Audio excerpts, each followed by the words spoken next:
Hey, what's going on, everybody? It's your boy Akon. I'm here with Genius. I guess I'm considered the international genius today. And we're gonna see which one of these videos get my cosign. We're actually having the opportunity to have the experience to be on both sides, Senegalese and American. I think it gave me an advantage. Because musically, the culture over there is a lot more vibrant. And what gave me the advantage was the fact that I can merge all those cultures together. Now we're in a streaming world where now it's on-demand, direct-to-consumer. So I was like, this is the perfect opportunity now to do every album I ever wanted to do. First single off the Que Lo Que is me and Becky G called Como No. And we just shot the video for it, just released it a couple days ago. Like, this is Latin music, like, you know what I'm saying? So the credit has to be where it was always due.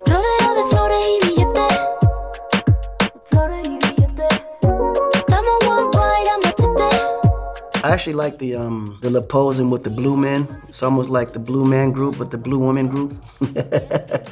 I think the choreography could have been a little more original though. It seemed like that's the same choreographer for every Latin video. She looked like she could have a little move. She just got to get some more courage to create her own steps. She got a great tone though. I love her tone. That was a good choice though to put Ozuna on this record with her, because their tones kind of complement each other. When you allow people from Spain or from outside of what they consider to be Latin America, it only grows the genre. It only makes it bigger. It creates a bigger opportunity. Like, prime example, just imagine if hip hop just stayed in New York. This is very interesting actually, because I was dipping and dabbing into the K-pop world a couple years ago, and I ain't seen this in a minute. The only thing about the K-pop side of it, they're so creative with their videos and their wardrobe and look, but the music has always been sounded kind of dated. They make you want to watch these videos because they're just so creative. And there's so many members, so you got 9 members promoting one song. That's like Wu-Tang. Imagine if they had social media around that time. Wu-Tang would be huge as far as engagement. The biggest challenge they have is the language barrier. When they start getting more current musically and start doing more songs that people can relate to without having to know what you're saying, like Psy, for instance, with Gangnam Style, what made him so popular in America was that he was current.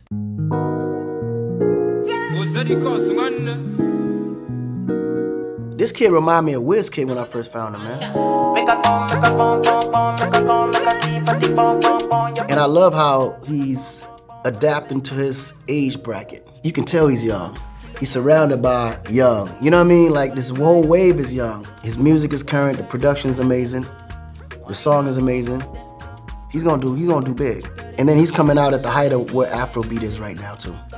He's gonna be a huge artist eventually. Yeah, I kind of compare the Afrobeat market to the Latin market in so many ways. The moment the social media opened up, it made people be able to explore and really get to know what that was. We got over 1 billion people in Africa, but the market was so big already musically, but no one else knew.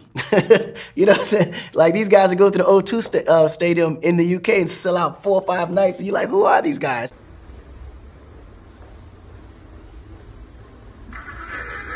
That was a nice Mercedes-Benz plug. So you know who's paying for this video.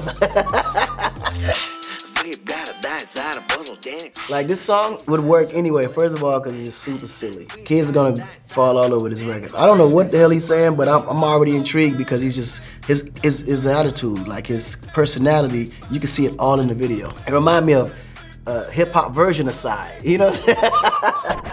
I think that's an actual great tool. Like, once you become a YouTube personality, and then you branch off into entertainment, whether it be music or album skits or whatever the case may be, I think it's the perfect tool because you already created your audience. Now you just gotta entertain them.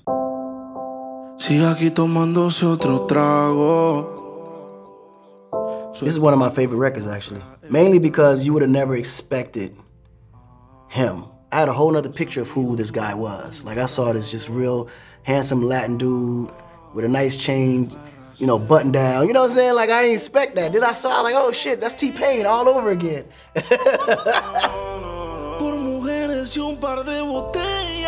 I think he deserves everything he's getting right now. This is a big record for him. There's no reason a cultural dialect of people should ever experience racism. Like, I don't think racism should ever have even reached Latin America. And that's why I came in naming myself El Negrito. is to create that. Like, bro, like we all the same at the end of the day. We bleed the same red blood. It's a thing that we gotta eventually just slowly grow over, and I think it's gonna be each generation to move forward and not see race as an issue.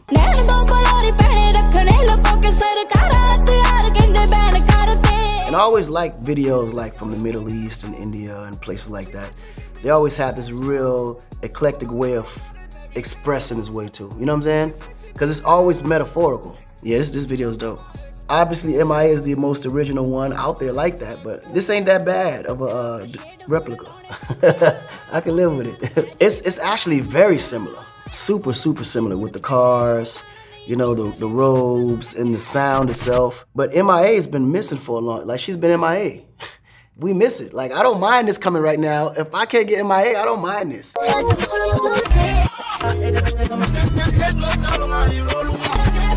Every artist, I think, had their own touch to them, but I feel like they all had an influence on what's happening today and was really inspired by what's going on today. The Rosalía and Ozuna, I think it matches what's happening right now in Latin America. So I think she's playing it extremely safe with that one. Twice, the South Korean group, they're doing what they do in South Korea. I think but the only thing is, I think if they take it to the next level, make the music a lot more current, they can take it a step further. From Nigeria, I think he has a great future. I think Setch is also in a very, very great place right now. He's setting a whole new wave. He has an amazing record that's giant out there. Now with him, his only challenge is to stay consistent. Yeah, so after watching all these international videos, I will probably say that I'm gonna give him my cosign to Rema. He's the youngest so far out of all of them. His video was probably the most original and probably the most current. And I think he has a big step ahead of him, and I think he's gonna be fine.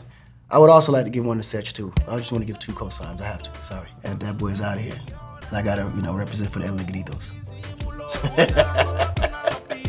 I never let nothing stop me from being a part of great creativity or great songs.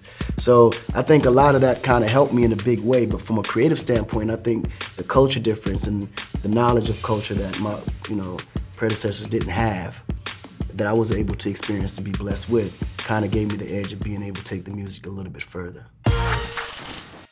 I loved NWA. That was the first group that I heard that I actually said, okay, now I can listen to this.